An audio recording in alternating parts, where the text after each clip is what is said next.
옆에 계신 분들 한번 인사하실 때 사랑합니다, 고맙습니다, 감사합니다 이렇게 한번 인사하면 좋겠습니다. 사랑합니다, 고맙습니다, 감사합니다. 자, 아버지의 마음이라는 제목으로 하나님 말씀 전하겠습니다. 저는 그 초등학교 시절, 어린 시절 어머니와 함께 가끔 이렇게 새벽 기도회를 갔습니다. 그러니까 어머니께서는 둘째인 동생이 아니라 꼭 저를 이렇게 가끔씩 데리고 가셨어요.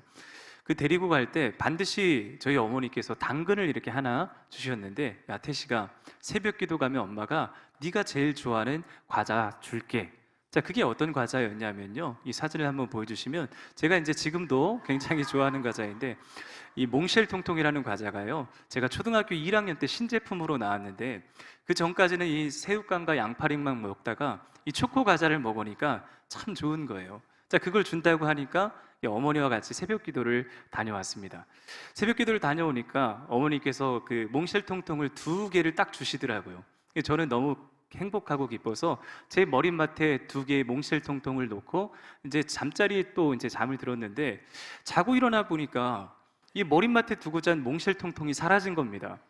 근데 그 방에 딱 한 사람 있었는데 누가 있었냐? 제 옆에 자고 있던 남동생이 하나 딱 있었어요.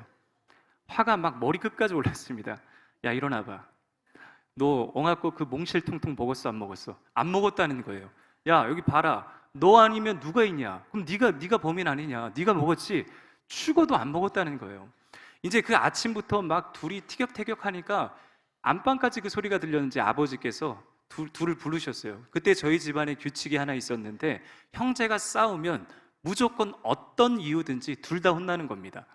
막 혼났어요. 니네들이 아침부터 막 싸운다고 엄청 아버지께 혼을 나고, 이제 아버지께서 다 혼내시고 나서 이제 궁금하셨나 봐요. 야, 근데 너는 왜 싸우냐? 아니 아빠, 동생이 이 몽쉘통통을 훔쳐갔는데 지가 안 가져갔대요. 동생은요 억울하니까, 아니 아빠, 나는 형하고 가져간 적이 없는데. 또 이제 2차전 싸움이 거기서 벌어진 겁니다. 또 막 실갱이를 벌여요. 자, 그런데 아버지의 태도가 이상합니다.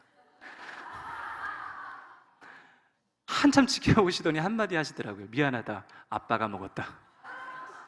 아버지께서 그렇게 혼을 내시고 결국 범인이 아버지였던 걸 몰랐던 거예요. 얼마나 속상하든지요, 하루 종일 막 그것 때문에 막 울었던 기억이 있습니다. 자, 그런데 감사한 것은 아버지께서 저녁에 퇴근하시면서 몽쉘통통 2상자를, 2박스를 사갖고 오신 거예요. 얼마나 감사하던지요. 여러분, 저는 그걸 보면서 야, 이 아버지의 마음이라는 게 이런 거구나. 그 혼내시면서도 그게 내심 미안했던지 그 아버지께서 몽쉘통통 2상자를 가지고 오면서 저에게 주셨던 그런 기억이 있습니다. 자, 오늘 우리가 함께 읽었던 이 누가복음 말씀은 사실 1절부터 34절 끝까지 전부 다 읽어야 되는 말씀입니다. 근데 시간이 없어서 좀 짧게 읽었는데, 오늘 이 누가복음 15장에도 동일하게 아버지의 마음이 이렇게 흘러가고 있습니다. 자, 누가복음 15장에는 이 3가지 비유가 등장합니다. 첫 번째 비유는 뭐냐면 잃어버린 양의 비유가 등장하고요. 자, 2번째 비유는 잃어버린 드라크마의 비유가 등장하고, 3번째 비유는 잃어버린 아들의 비유가 등장합니다. 이 누가복음 15장의 배경을 보면 지금 예수님께서는 잔치를 벌이고 계셨습니다. 그 잔치에 초청받아 온 사람은 굉장히 행복함과 즐거움을 누리고 있는데, 그 잔치에 참여하지 못한 사람은 굉장히 불평과 원망을 품고 있는 한 부류의 사람들이 나옵니다. 오늘 이 잔치를 비난하고 오해하고 있는 그 사람들을 향해서 예수님께서는 3가지 비유로 말씀을 하시는 것입니다. 자, 그런데 여러분 눈치채셔서 아시겠지만 이 3가지 비유의 특징이 한 가지 있습니다. 뭐냐? 잃어버렸다가 다시 찾은 거예요. 자, 잃어버린 양의 비유가 첫 번째 비유고요. 2번째 비유는 잃어버린 드라크마의 비유고, 3번째 비유는 잃어버린 아들의 비유입니다. 자, 공통적으로 들어간 게 뭡니까? 잃어버렸다가 다시 찾은 거예요. 그러면 오늘 이 15장, 누가복음 15장 전체에 흐르는 주제는 뭐냐면 잃어버렸다가 다시 찾은 이 기쁨에 대해서 말하고 있는 성경 말씀이 바로 누가복음 15장입니다. 저는 우리가 이 누가복음 15장을 통해서 잃어버렸다가 얻은 그 기쁨이 어떤 것인지, 그리고 그 기쁨을 오늘 우리에게도 요구하시고 바라시는 아버지의 마음이 어떤 마음인지 한번 좀 살펴보고 싶습니다. 자, 첫 번째로 한번 질문으로 시작해 보려고 하는데요. 여러분, 오늘 이 누가복음 15장에는 몇 개의 비유가 등장할까요? 질문입니다. 몇 개입니까? 세 가지죠. 자, 그런데 설교자가 괜히 물어보는 이유가 또 있겠지 않겠습니까? 세 가지가 아니에요. 자세히 보면요, 오늘 본문은 세 가지 비유가 아니라, 자, 오늘 본문 3절에 몇 가지인지 나와 있습니다. 3절 말씀을 한번 같이 읽겠습니다. 예수께서 그들에게 이 비유로 이르시되, 여기 보시면 비유들으로 복수로 쓰여지지 않습니다. 뭐로 쓰여졌습니까? 단수로 쓰여졌습니다. 하나의 비유라는 거예요. 하나의 비유. 이 영어 성경에도 보면요, this parable이라고 되어 있습니다. this라고 안 쓰고 this, 이 비유라고 그랬습니다. 이 비유. 그러니까 지금 하나의 비유를 이야기해요. 헬라어상에도 마찬가지입니다. 이 세 가지 이야기는, 즉 한 가지 주제를 가지고 1막, 2막, 3막으로 연결되어 있어요. 그래서 구조가 어떤 구조냐면요, 점점 이 이야기의 강도가 점점 세집니다. 자, 첫 번째 이야기는 잃어버린 양의 비유고요. 양입니다. 두 번째는요, 잃어버린 드라크마, 동전이고 사물이죠. 세 번째 비유는 아들, 잃어버린 아들 비유입니다. 점점점 강도가 세지는 거예요. 자, 잃어버린 양의 비유는 100마리가 있습니다. 그런데 100마리 중에 몇 마리를 잃어버렸냐면 한 마리를 잃어버려요. 그럼 몇 프로입니까? 1%입니다. 이게 첫 번째 비유고요. 자, 두 번째 비유에는 10개의 동전, 드라크마가 있었는데 그 10개의 동전 중에 하나를 잊어버립니다. 몇 퍼센트입니까? 10%입니다. 그리고 세 번째, 우리가 너무나도 잘 알고 있는 이 집 나간 아들의 비유는, 사실 집 나간 아들은 한 명인데 둘 중 하나인데 그럼 50%지 않습니까? 근데 우리는 너무나도 잘 알고 있죠. 집 안에 있었던 그 큰 아들도 사실 집 나간 아들하고 똑같은 아들입니다. 왜요? 아버지의 마음을 모르기 때문에. 그러니까 1%, 10%, 100% 점점 그 강도가 세지는 것을 우리는 볼 수가 있습니다. 여러분, 그러면 이 비유의 정점은 어디일까요? 바로 이 비유의 정점은 첫 번째가 아니고 두 번째가 아니고 세 번째에 있습니다. 왜냐하면 이 비유의 분량 자체가 오늘 본문에 보니까 이 세 번째 비유는 본문 11절부터 34절까지 많은 분량의 내용을 차지하고 있습니다. 그만큼 이게 위치가 굉장히 중요한 위치에 있다는 것입니다. 자, 첫 번째 비유와 두 번째에 있는 이 비유가 세 번째 안에 다 수렴이 돼요. 자, 이게 어떤 의미냐면, 첫 번째 이 양의 비유는 어디서 양을 잃어버렸습니까? 여러분, 양을 지금 어디서 잃어버렸습니까? 들에서 잃어버렸죠. 그러니까 집 밖에서 잃어버렸습니다.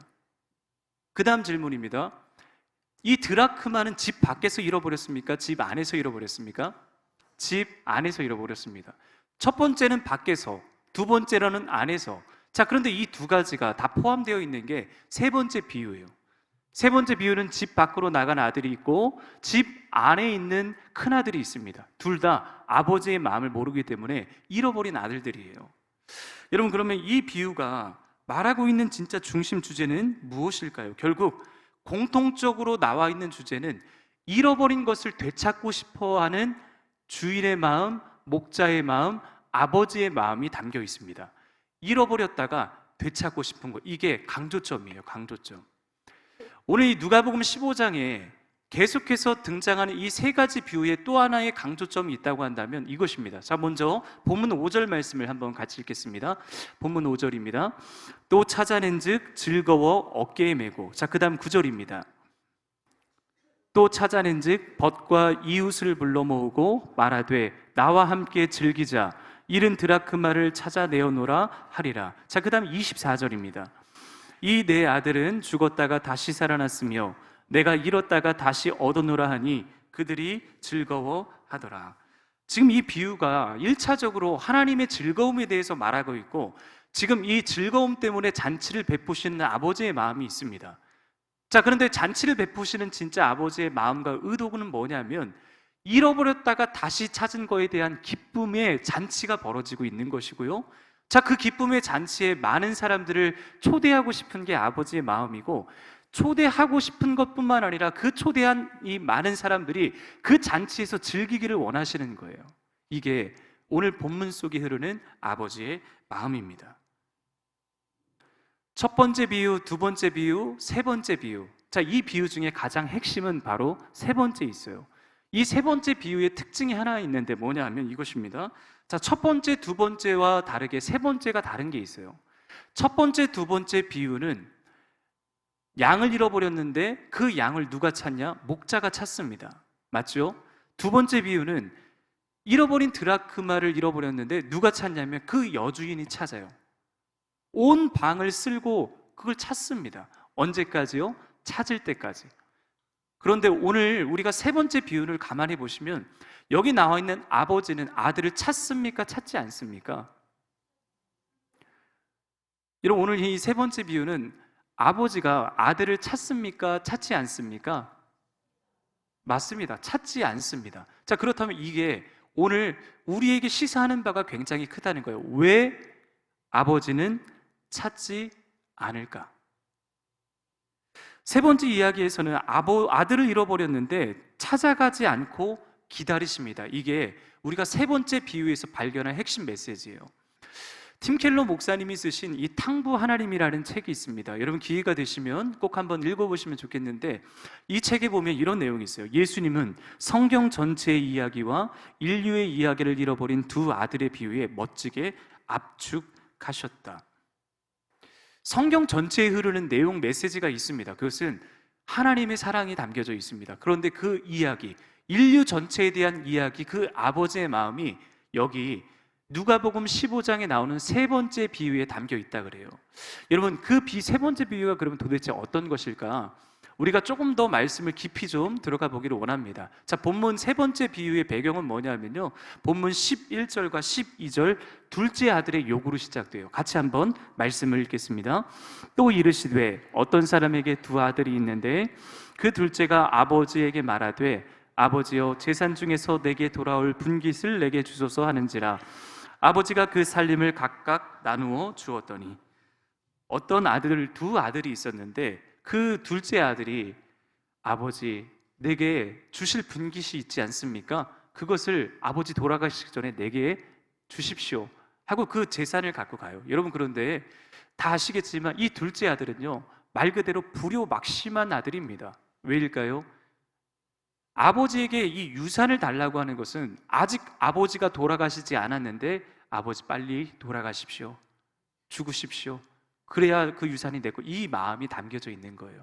그래서 이 둘째 아들이 아버지의 유산을 달라 그랬는데 오늘 아버지가 어떤 결정을 내리시냐면 각각 그 살림을 나누어 주었더니, 그러니까 살림을 준 거예요. 달라 그래서 줬습니다. 이제 둘째 아들이 자기가 자유를 찾아 아버지의 집을 떠납니다. 이게 이제 세 번째 비유의 배경이에요. 자, 그런데 오늘 이 13절에 보니까 이 둘째 아들이 처해진 현실이 이렇습니다. 자기가 꿈꾸던 거와는 달라요. 13절 말씀을 한번 같이 읽겠습니다. 그 며칠이 안 돼요. 둘째 아들이 재물을 다 모아가지고 먼 나라에 가 거기서 허랑방탕하여 그 재산을 낭비하더니. 자, 둘째 아들이 먼 나라로 갔다 그랬는데 여러분, 이 먼 나라라고 하는 단어는 단순히 지역과 나라를 옮긴 차원이 아니라 이스라엘은 신앙 공동체입니다. 결국 이 둘째 아들은 지금 하나님을 떠난 거예요. 하나님을 떠나서 자기 자유의지를 가지고 자기가 하고 싶은 대로 떠난 둘째 아들입니다. 자, 그런데 그 다음 보세요.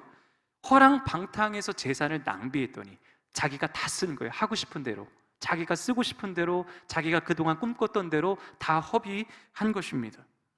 자, 그런데 여러분 보십시오. 여기 이야기 이 정도 되면요, 이제 아버지의 마음을 좀 생각해 볼 필요가 있어요. 제가 아까 말씀을 드렸죠. 왜 아버지는 아들을 찾으러 가시지 않았을까요? 첫 번째는 양입니다. 두 번째 비유는 사물입니다. 동전. 세 번째로는 사람입니다. 사람에게, 사람만이 가지고 있는, 하나님께서 주신 것이 있는데 뭐냐면 자유의지를 주셨어요. 우리 인간이 스스로 선택하고 결정할 수 있는 자유의지를 주셨습니다. 만약에 그 집 나간 둘째 아들을 아버지가 찾는다 한들, 그리고 데려다가 집에 앉혀놓는다 한들 아들이 다시 나가면 그만인 거예요. 그 아버지가 데려와봤자 소용이 없는 거죠. 자, 그러니까 아버지의 마음은 뭐냐면요, 이 둘째 아들이 깨닫고 돌아오기를 아버지가 이제나 저제나 기다리고 계시는 거예요. 아버지가 사랑이 없으셔서 찾으러 가시지 않는 게 아니라 그 아들이 정말 정신 차리고 깨닫고 아버지의 집에 진짜 행복과 기쁨과 충만이 있다는 것을 알고 돌아오기를 원했다는 것입니다. 그래서 찬송가 527장 어서 돌아오라는 찬송이 있는데 그 찬송 2절 가사에 이 아버지의 마음이 너무 잘 나타나 있습니다. 제가 한번 읽어드리겠습니다. 어서 돌아오, 어서 돌아마노, 우리 주는 날마다 기다리신다오. 밤마다 문 열어놓고 마음 졸이시며 나간 자식 돌아오기만 밤새 기다리신다오. 이렇게 아버지의 마음은요, 집 나간 자식 일부러 안 찾으시는 게 아니라 깨닫고 돌아올 때까지 밤새 문 열어놓고 기다리시는 겁니다.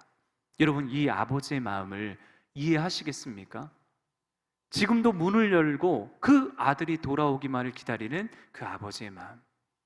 자, 그 다음에 둘째 아들의 삶을 한번 보십시오. 본문 13절과 16절 말씀을 한번 같이 읽겠습니다. 그 후 며칠이 안 되어 둘째 아들이 재물을 다 모아가지고 먼 나라에 가 거기서 허랑방탕하여 그 재산을 낭비하더니 다 없앤 후 그 나라에 크게 흉년이 들어 그가 비로소 궁핍한지라. 가서 그 나라 백성 중 한 사람에게 붙여사니 그가 그를 들러 보내어 돼지를 치게 하였는데 그가 돼지 먹는 쥐염 열매로 배를 채우고자 하되 주는 자가 없는지라. 얼마나 여러분 비참합니까? 파란색 글씨로 보니까 뭐라고 해요? 그가 재산을 낭비하더니 그 해에 그 나라에 흉년이 든 겁니다. 굉장히 비참해진 상황이에요. 이제 흉년이 들어서 그가 가진 모든 재산을 다 낭비하고 그가 비로소 그때 궁핍해진지라. 여러분, 궁핍해지니까 이제 그때 깨달아지는 거예요. 아, 아버지의 집이 진짜 풍족했구나. 아, 아버지의 집이 진짜 내가 참된 행복을 누릴 수 있는 집이었구나. 이제서야 비로소 깨닫게 됩니다. 자, 그러면 아버지는 어떠하고 계실까요? 이 집 나간 둘째 아들을 기다리는 아버지의 모습을 우리 본문 20절에서 한번 같이 읽겠습니다. 본문 20절입니다. 이에 일어나서 아버지께로 돌아가니라. 아직도 거리가 먼데 아버지가 그를 보고 측은히 여겨 달려가 목을 안고 입을 맞추니. 여러분, 이 큰아들은요 스스로 17절 말씀에 보니까 스스로 돌이켜 이르되. 여러분, 돌이키다라는 말을 헬라어로 메타노이아입니다. 이게 뭐냐면 돌이킨다는 거예요. 방향을 돌이킨다는 거. 내가 가는 이 길이 잘못된 것임을 알고 깨닫고 뉘우치고 돌이키는 상태가 회개입니다. 이 둘째 아들은요, 비로소 내가 진짜 잘못했구나, 아버지의 집이 진짜 만족함이 있구나 깨닫고 돌아와요. 자, 그때 아버지가 어떻게 하고 계시느냐? 아버지는 먼 발치에서 아들이 이제나 저제나 오기를 기다리고 계시는 겁니다. 그런데 저 멀리 아들이 와요. 아들이 여러분 행색이 어떠합니까? 돼지 지염 열매도 먹지 못하는 그 상황 속에 돼지 냄새 풀풀 나는 그 아들이 거지 행세를 하고 멀리서 오는 거예요. 그런데 여기 보십시오. 이 아버지는 아들보다 분명히 시력이 좋지 않았을 텐데 한눈에 그 아들을 알아봅니다. 그리고 알아봤을 때 그 아버지의 액션과 행동을 보십시오. 어떻게 하느냐? 그를 보고 측은히 여겨 달려가십니다. 여러분, 달려가셨습니다. 이제나 저제나 오기를 기다렸던 그 아들이 왔을 때 아버지는 만사를 다 제쳐두고 그 아들을 직접 달려나가서 맞이하는 거예요. 그러면서 꽉 안아줍니다. 그리고 새 옷을 입혀주고 가락지를 끼워주고 새신을 신기고 살진 송아지를 잡고 그 다음에 잔치를 벌이시는 거예요. 여러분, 이 아버지의 마음을 이해하시겠습니까? 비록 재산을 가지고 나갔지만 허랑방탕하게 다 쓰고 돌아와도 여전히 이 아들에 대한 신분에는 변화가 없었습니다. 자, 그러면 여러분 또 질문을 하나 더 드리겠습니다. 첫 번째, 두 번째 이야기 모두가 다 잔치가 있었죠? 자, 그런데 세 번째 잔치의 특징이 있습니다. 첫 번째, 두 번째에 없는 세 번째 잔치에만 있는 특징이 있어요. 뭐냐? 시비 거는 사람이 있다는 겁니다. 누구냐면 맏아들이에요. 큰아들. 집에 있었던 큰아들이 지금 시비를 겁니다. 이 잔치에. 자, 본문 25절과 32절 말씀인데 너무 길어서 그냥 여러분 참고만 해주시면 될 것 같습니다. 지금 이 큰아들의 상황이요, 참 미묘하게 위치가 바뀌는데 지금 이 둘째 아들이 집 밖에 있었습니다. 자, 근데 이제 집에 돌아왔죠. 회개하고 깨닫고 뉘우쳐서 이제 그의 위치가 어디 있냐면 아버지 집 안에 있습니다. 반대로 이 첫 번째 큰아들은 아버지의 집에 있었는데 이제 그의 위치가 어디로 옮겨졌냐 하면 집 밖으로 옮겨져요. 불평과 분노와 원망으로 아버지에 대해서 지금 큰아들이 오해하고 있는 것입니다. 자, 그러면 이 큰아들이 뭐 때문에 오해하고 있는지, 왜 지금 큰아들이 이렇게 마음이 속상했는지를 한번 같이 볼 텐데, 본문 28절 29절 말씀을 우리 한번 같이 읽겠습니다. 그가 노하여 들어가고자 하지 아니하거늘 아버지가 나와서 그가 노하여 들어가고자 하지 아니하고 아버지가 나와서 권한대 그 아버지께 대답하여 이르되 내가 여러 해 아버지를 섬겨 명을 어김이 없거늘 내게는 염소 새끼라도 주어 나와 내 벗으로 즐기게 하신 일이 없더니.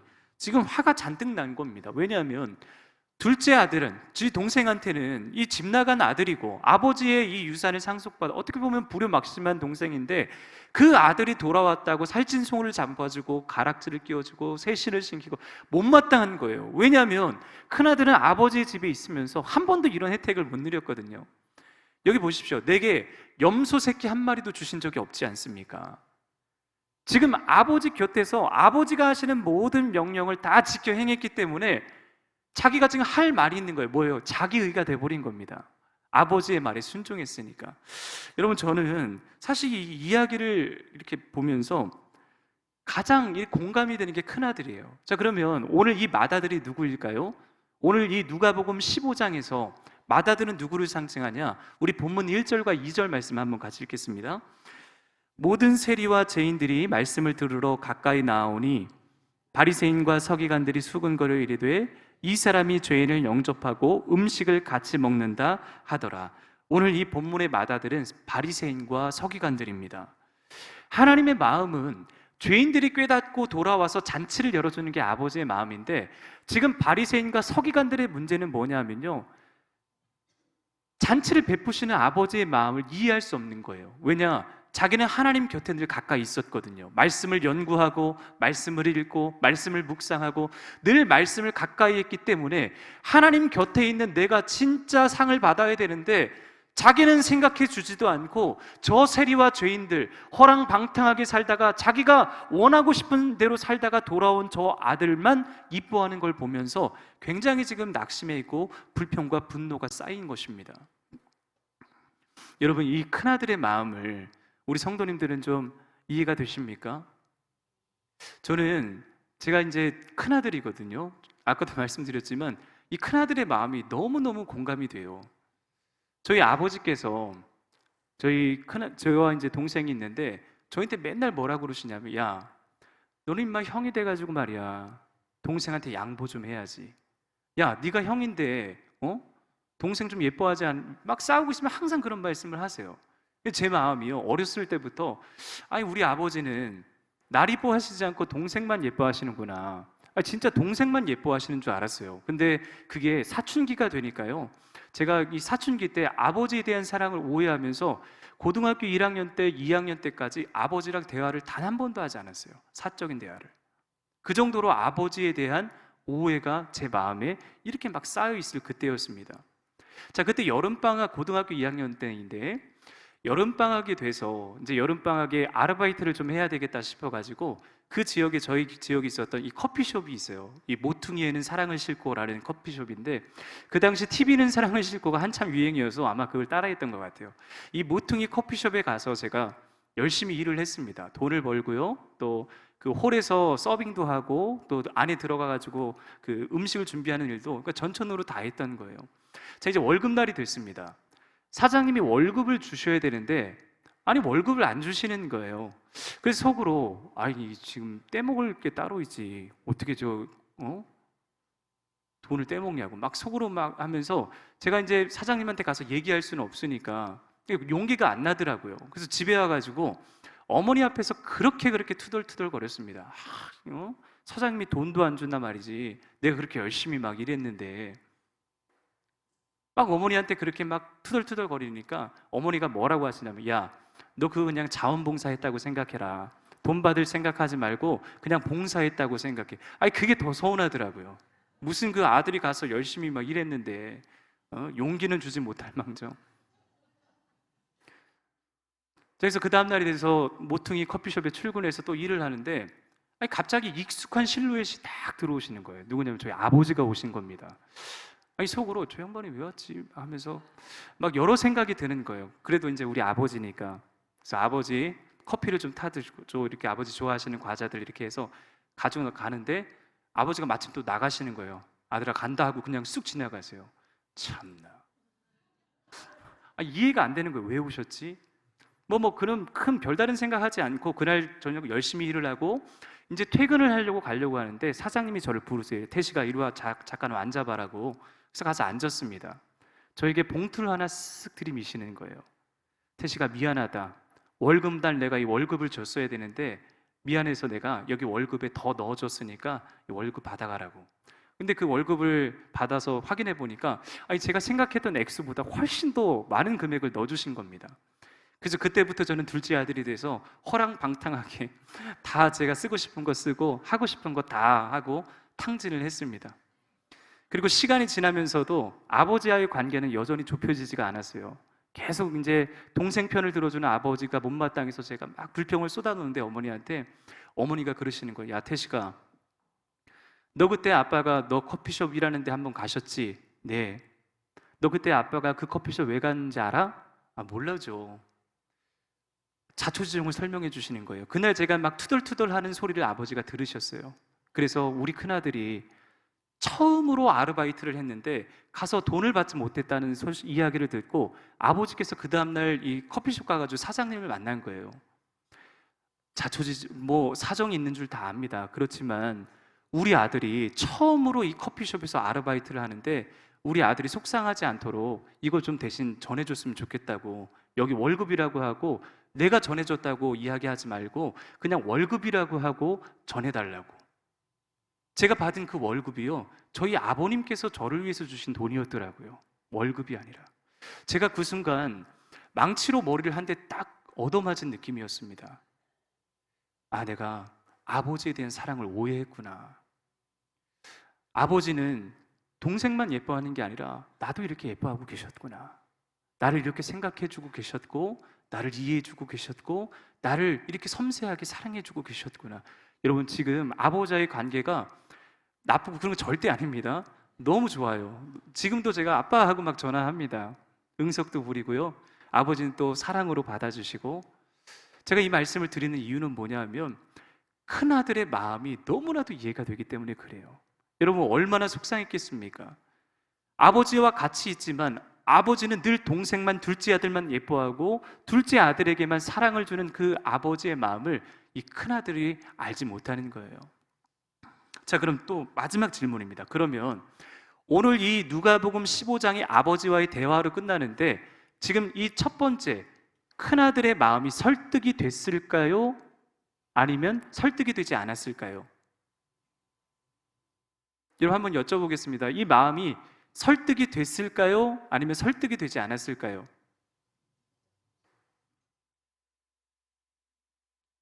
자, 지금 이 비유는 누구에 대한 비유냐면 바리새인과 서기관들이 큰아들이라고 말씀을 드렸죠. 나중에 바리새인과 서기관들이 어떻게 하냐면, 우리는 너무 잘 알고 있습니다. 예수님을 그들이 십자가에 못 박아요. 그렇게 주구장창 말씀하시고 이야기하시는 그 가르침을 결국 받아들이지 못하고 여전히 오해한 채 예수님을 십자가에 못 박는 것입니다. 성도 여러분, 하나님의 부탁은 다른 게 아닙니다. 제발 나와 같이 기뻐하자는 거예요. 아버지의 마음을 알고.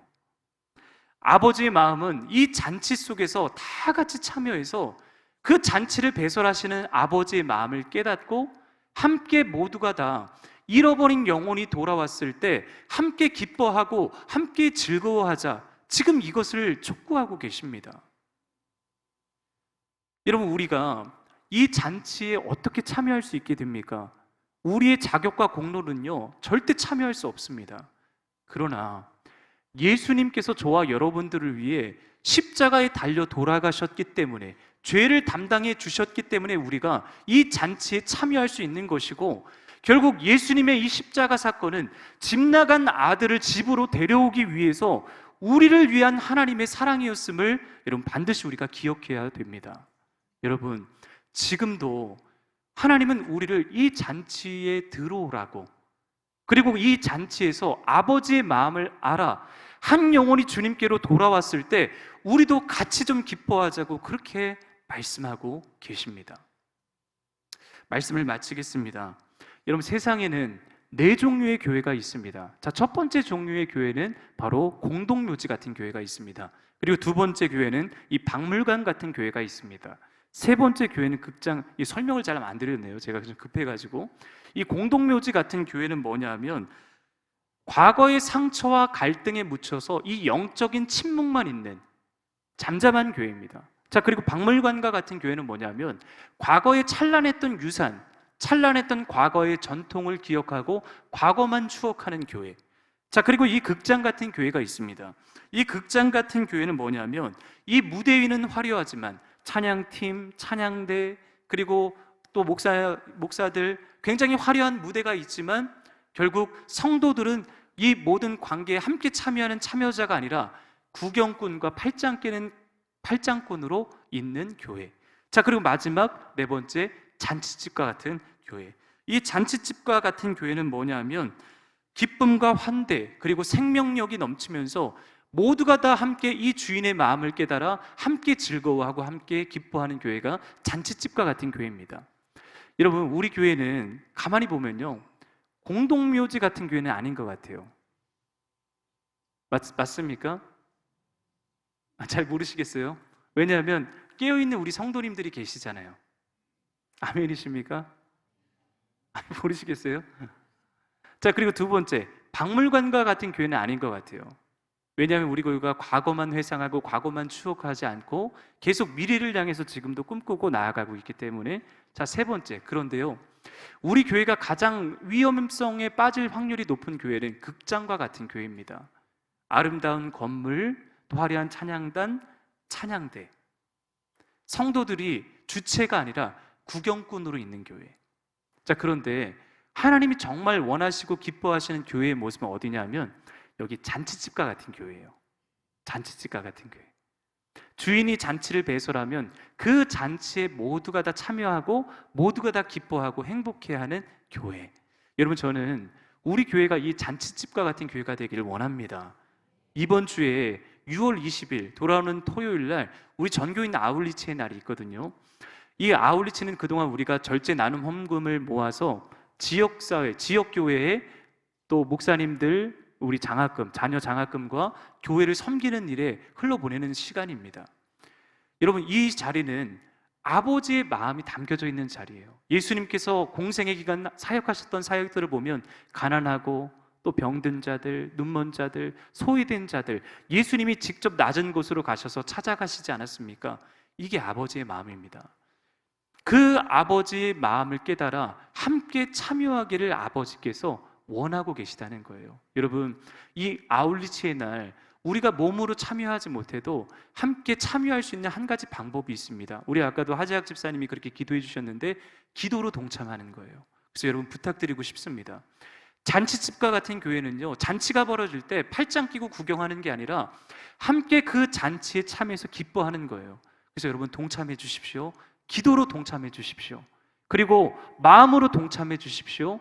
그리고 함께 몸으로 동참해 주십시오. 하나님이 정말 원하시는 이 기쁨이 있는 곳에 우리의 마음을 쏟는 우리 모두가 되기를 원합니다. 여러분, 그런 교회가 잔치집과 같은 교회가 되는 거예요.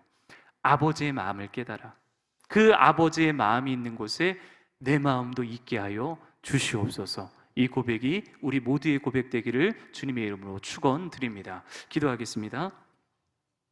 하나님, 오늘 말씀을 통해 집 나간 둘째 아들을 밤새 기다리시는 아버지의 마음, 그리고 늘 곁에 있으면서도 그 사랑을 오해했던 큰아들까지 변함없이 품어주시는 넓고 깊은 아버지의 마음을 깨닫게 해주심에 감사를 드립니다. 아버지 하나님, 우리는 때로 내 생각과 내 의에 갇혀 잃어버린 영혼을 향해 눈물을 흘리시는 아버지의 마음을 헤아리지 못했음을 고백합니다. 내 기준과 판단으로 형제를 정죄하거나 의심했던 우리 연약함을 용서하여 주시고 오직 우리를 향해 언제나 천걸음 만걸음 달려와 목을 안아주시는 그 크신 하나님의 사랑을 늘 깨달아 누릴 수 있는 저희 모두가 되게 하여 주시옵소서. 예수님의 이름으로 기도하옵나이다. 아멘.